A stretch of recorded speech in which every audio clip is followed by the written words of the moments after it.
కార్యక్రమాన్ని మీకు సమర్పిస్తున్నవారు భారత ప్రభుత్వ వ్యవసాయ మంత్రిత్వ శాఖ మరియు దూరదర్శన్.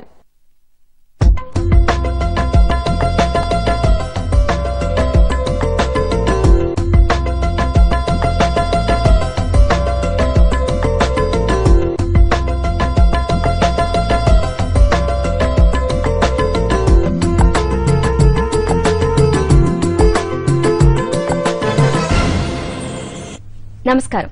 ఆధునిక వ్యవసాయంలో రైతులు ఎదుర్కొంటున్న సమస్యలకు శాస్త్రీయ పరిష్కార మార్గాలను సులభమైన పద్దతిలో రైతాంగానికి చేరవేస్తూ నాణ్యమైన అధిక దిగుబడులకు సాగులో పాటించవలసిన మెలకువలను ఎప్పటికప్పుడు చేరవేస్తూ అన్నదాతల అభివృద్ధికి నిరంతరం కృషి చేస్తున్న రైతు నేస్తం కార్యక్రమానికి స్వాగతం. ఈనాటి కార్యక్రమంలోని ముఖ్యాంశాలు: వర్షాలు ఆలస్యమైనప్పుడు తీసుకోవాల్సిన మెలకువలు, సోయా చిక్కుడులో సస్యరక్షణ, మార్కెట్ సమీక్ష, మార్కెట్ ధరలు, వాతావరణ సూచనలు ఉంటాయి.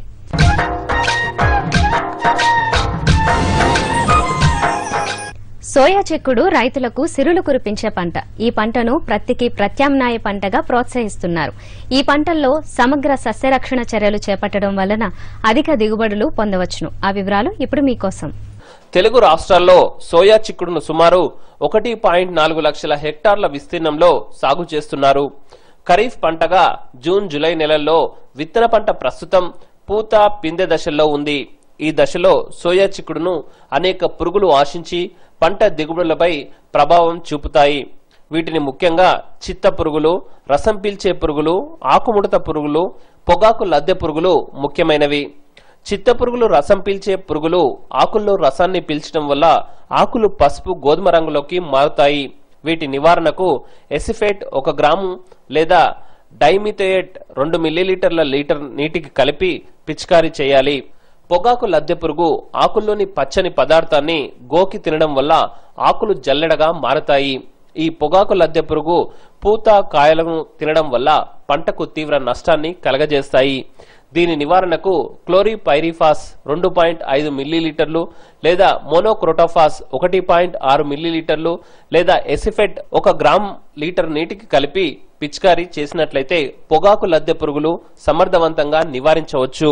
ఈ విధంగా సోయా చిక్కుడు పంటను ఆశించే పురుగులు, తెగుళ్లపై రైతులకు పూర్తి అవగాహన కలిగి ఉండి సమగ్ర సస్యరక్షణ చర్యలు చేపట్టినట్లయితే నాణ్యమైన అధిక దిగుబడులు పొందవచ్చు.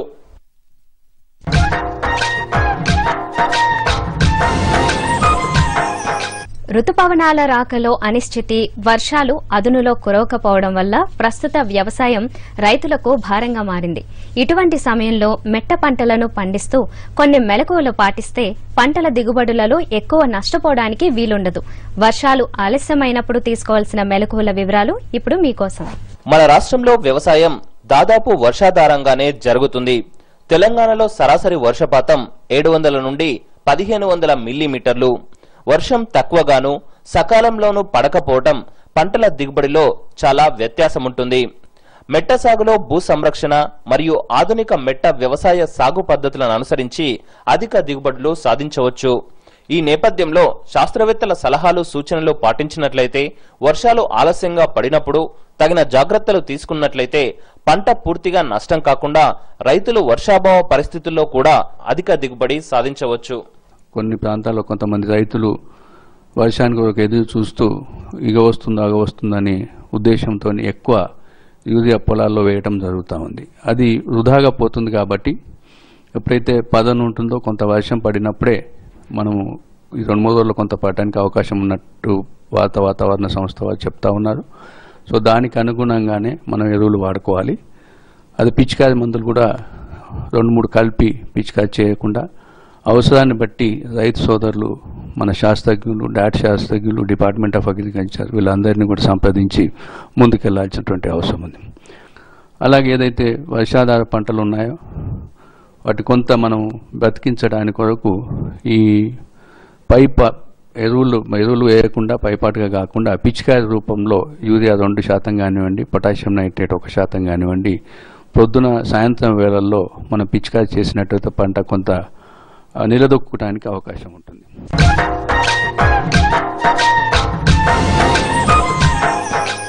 ఇప్పుడు మార్కెట్ సమీక్ష. నల్గొండ జిల్లా బీబీనగర్ మండలం కొండమడుగు గ్రామంలో ప్రతి మంగళవారం పశువుల సంత జరుగుతుంది. ఈ సంత గ్రామం మధ్యలో ఉండటంతో పాటు హైవే రోడ్డుకి దగ్గరగా ఉండటంతో చుట్టుప్రక్కల గ్రామాల నుంచి రైతులు అధికంగా రావడం వలన అధిక మొత్తంలో క్రయ విక్రయాలు జరుగుతూ ఉంటాయి. ఈ సంత ప్రతి మంగళవారం ఉదయం 8 గంటల నుండి ప్రారంభమై మధ్యాహ్నం 3 గంటల వరకు ఉంటుంది. ఈ సంతలో ముర్రా జాతి గేదెలు, జెర్సీ ఆవులు అందుబాటులో ఉంటాయి. ఈ సంతలో పశువులకు కావలసిన తాళ్లు, ముక్కుతాళ్లు, ఇతర సామగ్రి దొరుకుతాయి. కొండమడుగు ప్రతి మంగళవారం కొండమల్లో జాతర జరుగుతుంది.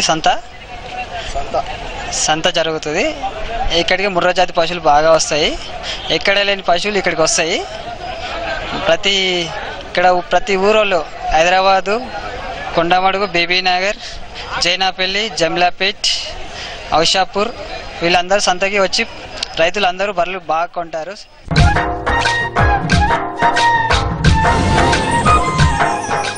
ఇప్పుడు మార్కెట్ ధరలు చూద్దాం. దేవరకొండ MTU 1010 రకం క్వింటాల్కు కనిష్ట ధర 1400 రూపాయలు, గరిష్ట ధర 1400 రూపాయలు. మాచర్ల 1001 రకం కనిష్ట ధర 1200 రూపాయలు, గరిష్ట ధర 1400 రూపాయలు. మొక్కజొన్న హుస్నాబాద్ క్వింటాల్కు కనిష్ట ధర 1300 రూపాయలు, గరిష్ట ధర 1300 రూపాయలు. వరంగల్ కనిష్ట ధర 1435 రూపాయలు, గరిష్ట ధర 1435 రూపాయలు. వేరుశెనగ మహబూబ్ నగర్ క్వింటాల్కు కనిష్ట ధర 3840 రూపాయలు, గరిష్ట ధర 3840 రూపాయలు. పత్తి ఆదిలాబాద్ క్వింటాల్కు కనిష్ట ధర 3720 రూపాయలు, గరిష్ట ధర 3800 రూపాయలు. ఖమ్మం కనిష్ట ధర 3875 రూపాయలు, గరిష్ట ధర 4250 రూపాయలు.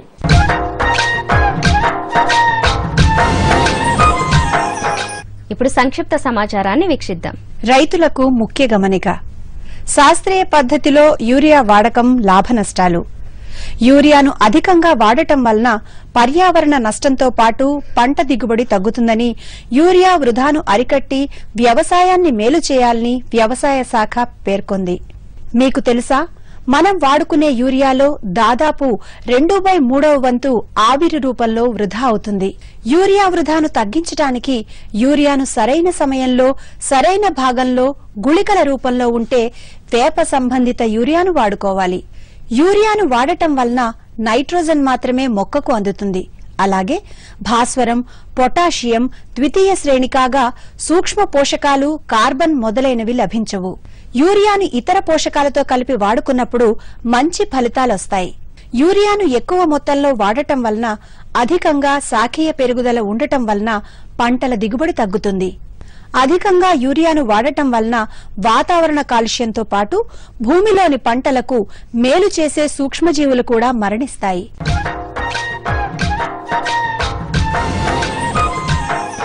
ఇంతటితో వ్యవసాయ సమాచారం సమాప్తం.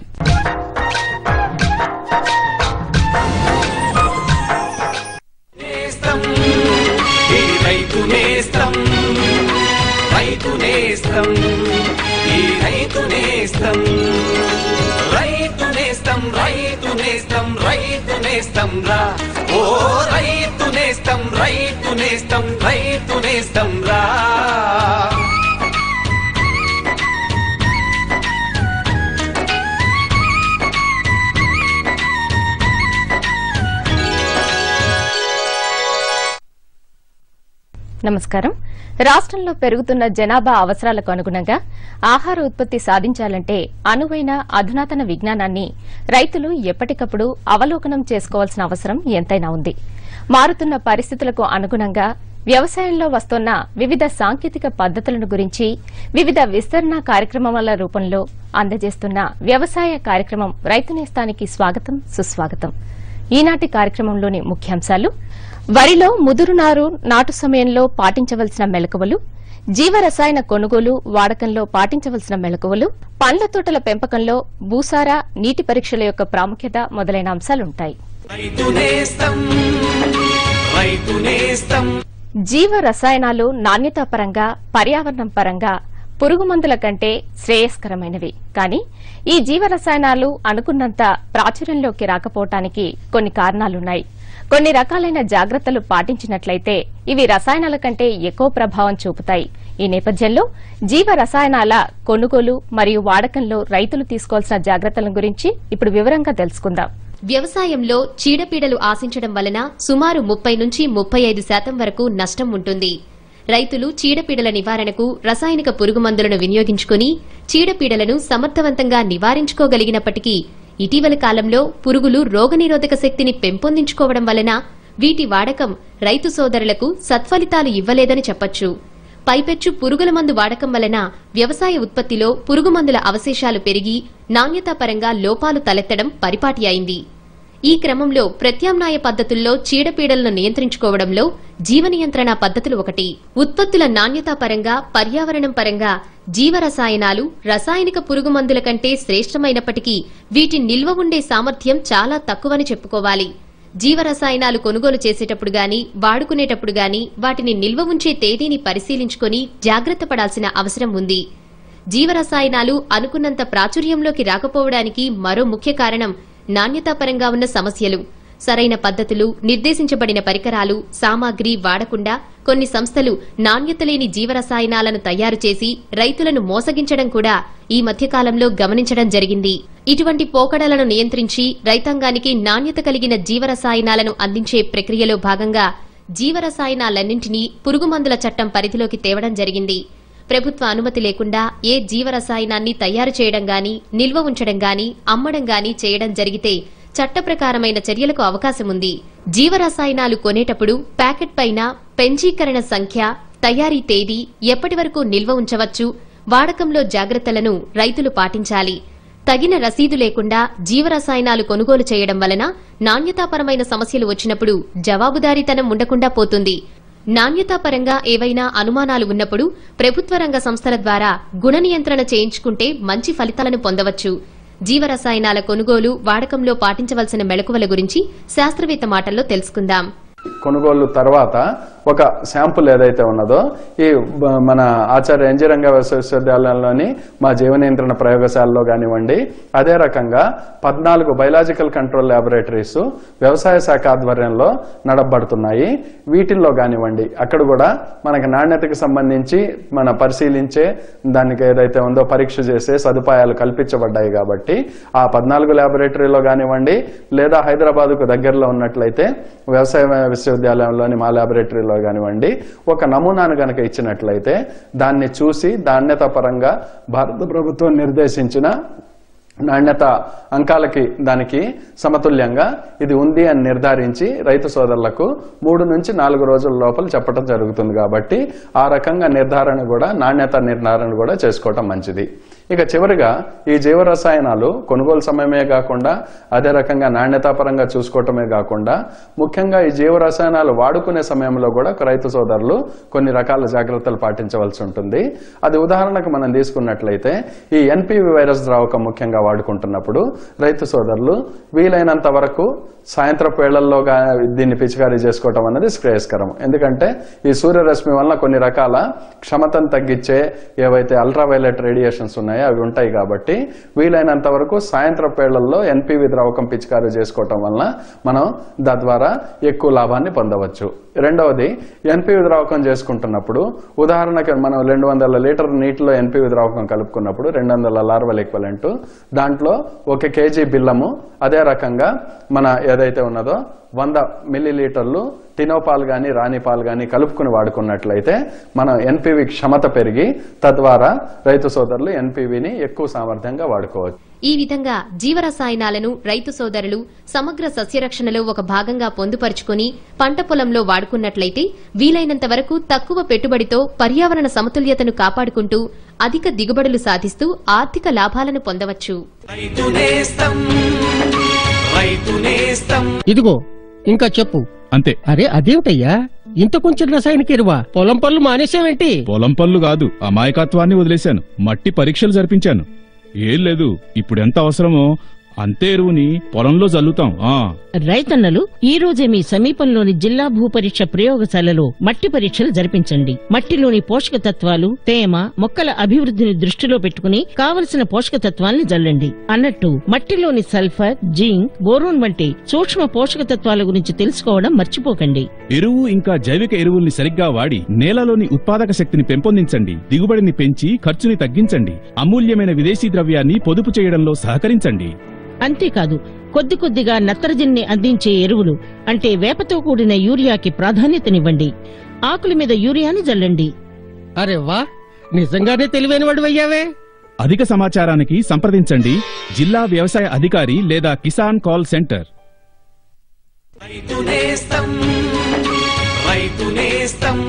మన దేశంలో వరి ప్రధానమైన ఆహార పంట. వరి పంటలో అధిక దిగుబడులు పొందటానికి మేలైన రకాలు, ఎరువులు, నీటి యాజమాన్యం, సరైన సస్యరక్షణ చర్యలు పాటించినట్లయితే అధిక దిగుబడులను పొందవచ్చు. ప్రస్తుతం వర్ష పరిస్థితుల్లో మన రాష్ట్రంలో చాలా ప్రాంతాల్లో వరి నాట్లు ఆలస్యమయ్యాయి. ఇటువంటి పరిస్థితుల్లో ముదురు వరి నాటు సమయంలో పాటించవలసిన మెలకువలు ఇప్పుడు మీకోసం. వరి దిగుబడిని ప్రభావితం చేసే వివిధ అంశాలలో మొదటిది నాణ్యమైన విత్తనాన్ని ఉపయోగించడం. వరిలో నారుమడి తయారు చేసేటప్పుడు ప్రతి 5 సెంట్ల నారుమడికి 2 కిలోల నత్రజని, 1 కిలో భాస్వరం మరియు 1 కిలో పొటాష్నిచ్చే ఎరువులను దుక్కిలో వేయాలి. నాట్లు వేసేటప్పుడు ఖరీఫ్లో చదరపు మీటర్కు 33 మూసలు, రబీలో 44 మూసలు ఉండేలా చూడాలి. నాటిన తర్వాత ప్రతి 2 మీటర్లకు 20 సెంటీమీటర్ల బాటలు తీయడం వల్ల పైరుకు గాలి, వెలుతురు బాగా సోకి చీడపీడల ఉధృతి కొంతవరకు తగ్గుతుంది. నారు తీసేటప్పుడు మొక్కలు లేత ఆకుపచ్చగా ఉంటేనే మూస త్వరగా తిరుగుతుంది. ముదురు ఆకును నాటితే దిగుబడి తగ్గుతుంది. ఈ నేపథ్యంలో వరిలో ముదురు నారు నాటు సమయంలో పాటించాల్సిన మెళకువలను గురించి ఇప్పుడు తెలుసుకుందాం. ప్రస్తుత పరిస్థితులలో ఆలస్యంగా వర్షాలు రావడం వల్ల, ఆలస్యంగా చెరువులలో బావులలో నీరు రావడం వల్ల నార్లు ఆలస్యంగా వేయాల్సిన పరిస్థితి ఏర్పడింది. నాట్లు ఈ పరిస్థితి వల్ల చాలా మంది రైతులు ముదిరిన నారు నాట్లు వేయాల్సిన పరిస్థితి ఉంది. అయితే ఈ ముదిరిన నారు నాట్లు వేయాల్సి వచ్చినప్పుడు రైతులు ఎలాంటి జాగ్రత్తలు తీసుకోవాలి? ఇది మనం చూసుకున్నట్లయితే ముఖ్యంగా సాధారణ పద్ధతిలో నాట్లు వేసినప్పుడు ఎలా చేయాలి, నారు ముదిరినప్పుడు ఎలా చేయాలి అనేది మనం గమనించాల్సి ఉంటుంది. మనం ముదురు నారు నాటినప్పుడు స్వల్పకాలిక రకాల్లో కానీ, మధ్యకాలిక రకాల్లో కానీ, దీర్ఘకాలిక రకాల్లో కానీ 15 రోజులు 40 రోజులు నారు వేసినప్పుడు 15 రోజులు నార్మల్లో పోతుంది. అంటే పిలికలు వేసే సమయం 15 రోజులు తగ్గిపోతుంది అన్నమాట. తదనుగుణంగా మనము పిలికల సంఖ్య అంటే మొక్కల సంఖ్య మెయింటైన్ చేయడానికి మనము దూరం తగ్గించి నాటుకున్నట్లయితే పిలకల సంఖ్య తగ్గినప్పటికీ మనకు దిగుబడులు తగ్గకుండా ఉంటున్నాయి. కాబట్టి రైతులు ముదురు నారు నాటాల్సి వచ్చినప్పుడు మామూలుగా వేసే దూరం కన్నా దూరం తగ్గించి, అంటే ఆ నారు వయసును బట్టి ఎక్కువ వయసు నారు అనుకోండి ఇంకా తగ్గించాలి, కొంచెం ముదురు నారు అనుకోండి కొంచెం దూరం తగ్గించుకోవాలి, అంటే మామూలు వేసే పద్ధతి కన్నా. ఇది గమనించుకొని ముదురు నారు నాటాల్సి వచ్చిన రైతులు దూరం తగ్గించి దగ్గరగా నాట్లు వేసుకోవాలి. 1 నుంచి 2 నుంచి 3 మొక్కలు ఒక కుదురు వేసుకుంటే సరిపోతుంది. ఆ విధంగా చూసుకున్నట్లయితే స్వల్పకాలిక రకాల్లో నారు ముదిరినప్పుడు ఒక చదరపు మీటర్కు 66 మొక్కల కన్నా ఎక్కువ పెంచుకోవాలి, ఇంకా దగ్గర వేసుకోవాలి. 10 x 10 సెంటీమీటర్లు కూడా వెళ్ళొచ్చు. అదే మధ్యకాలిక రకాలకు 44 మొక్కల కన్నా ఒక చదరపు మీటర్కు పెంచుకోవాలి, అంటే 66 మొక్కల వరకు వెళ్ళొచ్చు. తర్వాత మీరు నాటే దూరం కూడా 15 x 15 బదులు 10 x 15కి వెళ్ళొచ్చు. అంటే మీ వేసే నారు వయస్సును బట్టి మీరు దూరం తగ్గించుకోవాలి. ఎక్కువ ముదిరినట్టయితే దగ్గర వేయాలి, తక్కువ ముదిరినట్టయితే మామూలుగా వేయాలి. మామూలుగా ఉన్నట్లయితే మనం చెప్పిన సిఫార్సు చేసిన దూరంలో నాట్లు వేసుకోవాలి. తర్వాత ఎరువుల యాజమాన్యం కూడా రైతులు ఈ ముదురు నారు వేసినప్పుడు కొంచెం మార్పులు చేసుకోవాల్సి ఉంటుంది. ఎలా అంటే సాధారణమైన నారు నాటు వేసినప్పుడు, ఉదాహరణకు స్వల్పకాలిక రకాల 30 రోజులు నారు నాటు వేసినప్పుడు చిరుపొట్ట దశ లోపల ఎరువులు మొత్తం వేసేసుకోవాలి.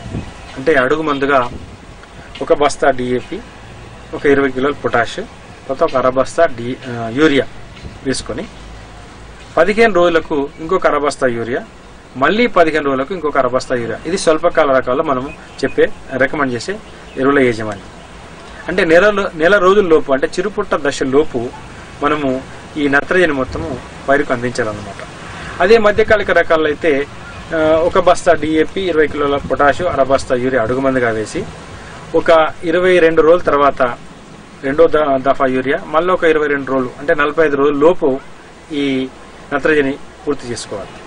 అదే మీరు దీర్ఘకాలిక రకాలు అయినట్లయితే బస్తా డిఏపి, ఒక 20 కిలోల పొటాష్ అడుగుమందుగా వేసి ఒక 1/2 బస్తా యూరియా వేసుకొని ఒక నెల రోజుల తర్వాత ఇంకొక 1/2 బస్తా యూరియా, తర్వాత నెల రోజులకు ఇంకొక 1/2 బస్తా యూరియా, అంటే 2 నెలలు దానికి పిలకలేసే టైం ఉంటుంది. కాబట్టి ఈ చిరుపుట్ట దశ లోపల ఈ నత్రజని పూర్తి చేసుకోవాలి.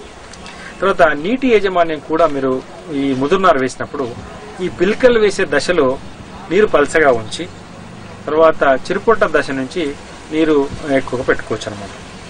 ఈ విధంగా మనము ముదురు నారు వేయాల్సిన రైతులు ఈ స్వల్ప మెలకువలు పాటించినట్లయితే ఒక చదర మీటర్కు ఉండాల్సిన మొక్కల సంఖ్య తగ్గకుండా, అదేవిధంగా పిలికల సంఖ్య కూడా తగ్గకుండా, దిగుబడులు తగ్గకుండా సాధారణమైన పద్ధతిలో మీరు ఏ విధంగా నాట్లు వేస్తారో ఏ విధంగా దిగుబడి వస్తుందో అదే విధంగా దిగుబడి పొందే అవకాశం ఉందన్నమాట.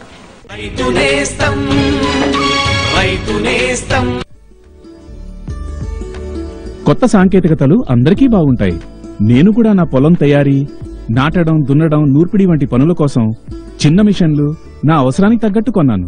నేను నా పొలంలో మిషన్ వాడాను. దానివల్ల పని తొందరగా తేలిగ్గా అయింది. వ్యవసాయానికి మంచి వాడకం వల్ల నాకు అందింది మంచి దిగుబడి, ఎక్కువ లాభం. చిన్న మిషన్లైతే మా సొంతానవి, కానీ పెద్ద మిషన్లని మేము సామూహికంగా కొన్నాం. రైతు సోదర సోదరీమణులారా, మీరు కూడా ఉన్నతమైన మిషన్లు, ఉపకరణాల కొనుగోలుపై ఆర్థిక సహాయపు లాభాన్ని పొందండి. మీ ఆదాయాన్ని పెంచుకోండి, ఇంకా సంతోషంగా ఉండండి.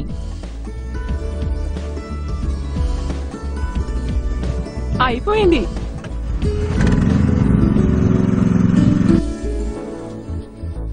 నేను నిర్ణయించుకున్నాను, నేను నిన్ను వ్యవసాయ ఇంజనీరింగే చదివిస్తాను.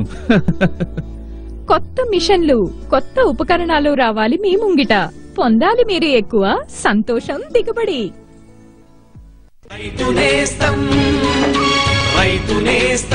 పండ్ల తోటల పెంపకంలో అధిక దిగుబడులు సాధించాలంటే సారవంతమైన నేల, నాణ్యమైన నీటి వనరులు తప్పనిసరి.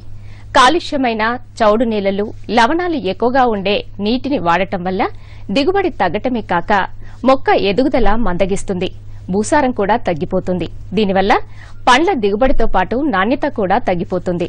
కాబట్టి భూమి, నీటిని పరీక్షించి వాటిని తగిన ఎరువులను గాని, ఒకవేళ కలుషితమైతే వాటికి సంబంధించిన పరిష్కారాలను గాని వెతకాలి. ఈ నేపథ్యంలో పండ్ల తోటల పెంపకంలో భూసార, నీటి మరియు పత్ర విశ్లేషణ పరీక్షల యొక్క ప్రాముఖ్యతను గురించి ఇప్పుడు తెలుసుకుందాం. నేలలు వాటిలోని సహజంగా ఉన్న పోషక పదార్థాలతో పాటు అదనంగా వేసిన సేంద్రియ మరియు రసాయనిక ఎరువుల్లోని పోషకాలను మొక్కలకు అందజేసి పండ్ల తోటల్లో పంట దిగుబడికి దోహదం చేస్తాయి. కాబట్టి నేలల్లో ఉన్న భూసారాన్ని తరచూ తెలుసుకోవడం ఎంతో అవసరం. తద్వారా ఎరువుల వాడకంలో అనవసరపు ఖర్చులు చేయకుండా భూసారాన్ని కాపాడుకుంటూ అధిక మరియు సుస్థిర దిగుబడులను పొందవచ్చు. దీనికి సంబంధించి రైతులు తమ పొలాల్లోని మట్టిని 2-3 సంవత్సరాలకోసారి పరీక్ష చేయించుకుంటే మంచిది. ఈ పండ్ల తోట పెంపకంలో మొదటిగా పండ్ల తోట వేసే ముందు భూ పరీక్ష ఇంకా నీటి నాణ్యత చేయించుకోవడం చాలా ముఖ్యం. ఎందుకంటే ఈ తోటలు వేశాక చాలా ఖర్చుతో కూడుకున్నవి. ఈ తోటలు వేసినాక వాటిలో సమస్యల్ని తెలుసుకుంటే మనకి చాలా నష్టం జరుగుతుంది. సో పండ్ల తోటలు వేసే ముందే ఈ పరీక్షలు చేయించుకోవడం చాలా ముఖ్యము. ఈ లోతుగా పెరిగే పండ్ల తోటలు వేసుకునేవారు భూ పరీక్ష చేయించడానికి, నమూనా సేకరించాలంటే మట్టి నమూనా సేకరించడానికి 3 అడుగుల నుంచి 6 అడుగుల వరకు వేర్ల లోతు బట్టి మట్టి నమూనాను సేకరించాలి. ప్రతి అడుగుకి ఒక నమూనాను తీసుకొని పైనుంచి కింది వరకు మట్టిని సేకరించి విడివిడిగా అడుగుకొక నమూనా చొప్పున ఈ మట్టి నమూనాలను భూ పరీక్షా కేంద్రాలకి పంపించాలి. సో ఈ ఉదజని సూచిక 6 నుంచి 7.5 వరకు మధ్యలో ఉన్నప్పుడు భూమిలో సాధారణంగా ఎటువంటి సమస్యలు ఉండవు, అంటే చౌడు సమస్యలు ఉండవు. అదే 8.5 నుంచి కానీ 9 కానీ దాటి ఉన్న వాటిల్లో కారు చౌడు ఉండవచ్చు, లేకపోతే సున్నం కూడా ఉండేటట్టుగా సూచన తెలుస్తుంది. 6 కన్నా తక్కువ ఉన్నప్పుడు ఆమ్ల గుణం ఉండే భూముల కింద మనము తెలుసుకోవచ్చు. ఈ ఉదజని సూచికతో పాటు లవణ సూచిక కూడా మనకి ముఖ్యమైనది. ఈ లవణ సూచిక ఈ పాలచౌడు ఉన్న భూముల్లో ఈ లవణ సూచిక తేలిక భూముల్లో అయితే 1 డెసిసైమన్స్ పర్ మీటర్ కన్నా ఎక్కువ ఉంటుంది. అదే బరువు భూముల్లో 2 డెసిసైమన్ పర్ మీటర్ కన్నా ఎక్కువ ఉన్న భూములు ఉంటుంది. కానీ వీటిల్లో ఉదజని సూచిక తటస్థంగానే ఉంటుంది. సరే, ఎవరితోనండి ఇంతగా తెగనవ్వుతూ మాట్లాడుతున్నారు? కిసాన్ కాల్ సెంటర్ విశేషజ్ఞుడితో పంట గురించి సలహా తీసుకుంటున్నాను. పొద్దున సరే, మధ్యాహ్నం కూడానా? కిసాన్ కాల్ సెంటర్ ఉదయం 6 గంటల నుండి రాత్రి 10 వరకు తెరిచే ఉంటుంది. ఆదివారం కూడానా? ఏడాదిలో 365 రోజులు తెరిచుంటుంది. వ్యవసాయ సంబంధిత సమస్యలకి మీ భాషలో వెంటనే సమాధానాన్ని పొందడానికి దేశంలోని ఏ ఫోన్ నుంచైనా జాతీయ హెల్ప్ లైన్ నంబర్ 1800-180-15551పై సంప్రదించండి. రేపు ప్రసారమయ్యే రైతు నేస్తం కార్యక్రమంలోని వివరాలు ఇప్పుడు తెలుసుకుందాం. ఫోన్ ఇన్ లైవ్ ప్రోగ్రాం వరిలో అధిక దిగుబడికి సూచనలు అనే అంశంపై డాక్టర్ సిహెచ్ సురేందర్ రాజు, ప్రధాన శాస్త్రవేత్త, రైతుల ప్రశ్నలకు నేరుగా సమాధానాలిస్తారు. రైతు నేస్తంపై మీ సలహాలు, సూచనలు తెలియజేయవలసిన మా చిరునామా Rythu Nestham, deputy director general programmes, Doordarshan కేంద్రం, రామంతపూర్, హైదరాబాద్ 500013. ఇంతటితో రైతు నేస్తం కార్యక్రమం సమాప్తం.